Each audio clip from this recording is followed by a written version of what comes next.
అందరికీ నమస్కారం. హిందూ పురాణాల ప్రకారం విష్ణుమూర్తిని ప్రపంచానికే దేవుడిగా భావిస్తారు. పురాణాలు మహావిష్ణువు యొక్క 2 రూపాల గురించి మాట్లాడతాయి. ఒకవైపు ఆయన శాంతంగా, మృదువుగా, నెమ్మదిగా ఉండే దేవునిగా ఉంటే, మరోవైపు కాలస్వరూప శేషనాగు అంటే సర్పాలకి రారాజు పై ఆశీసుడైన భయంకర రూపంగా ఉంటారు. మహావిష్ణువు గురించి పురాణాలలో ఎలా రాస్తుందంటే, శాంతాకారం భుజగశయనం.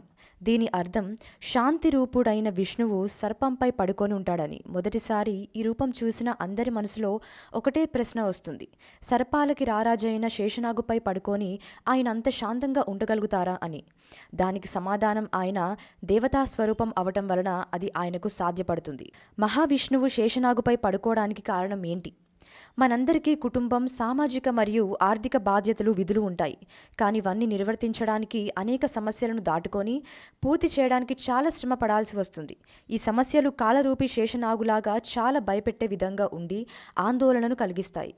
మహావిష్ణువు శాంత స్వరూపం మనకు ఇలాంటి కష్ట సమయాల్లో కూడా మౌనంగా, సహనంగా ఉండాలని సూచిస్తున్నాయి.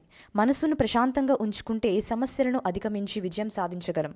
మహావిష్ణువు పేరు నారాయణుడని ఎందుకు అంటారు? హిందూ మత పురాణాల ప్రకారం మహావిష్ణువు ప్రధాన భక్తుడు నారదుడు. ఈ పేరు నారాయణ అని జపించేవారు. అప్పటి నుండి మహావిష్ణువును ఈ పేరును జతచేసి కొలవటం ఆరంభించారు.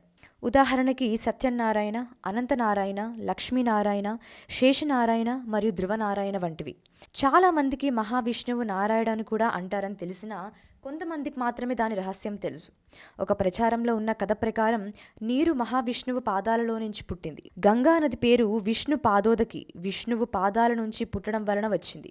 పైగా నీరుని నీర్ లేదా నర్ అని కూడా అంటారు. విష్ణుమూర్తి కూడా నీళ్ళల్లోనే నివసిస్తారు. అందుకని నర్ నుంచి నారాయణ పుట్టింది. దాని అర్థం నీటిలో నివసించే దేవుడు. ఈ వీడియో కనుక మీకు నచ్చినట్లయితే లైక్ చేయండి, షేర్ చేయండి, సబ్స్క్రైబ్ చేయండి. మరిన్ని ఇంట్రెస్టింగ్ అప్డేట్స్ కోసం మా శ్రీభక్తి ఛానల్ని ఫాలో అవ్వండి.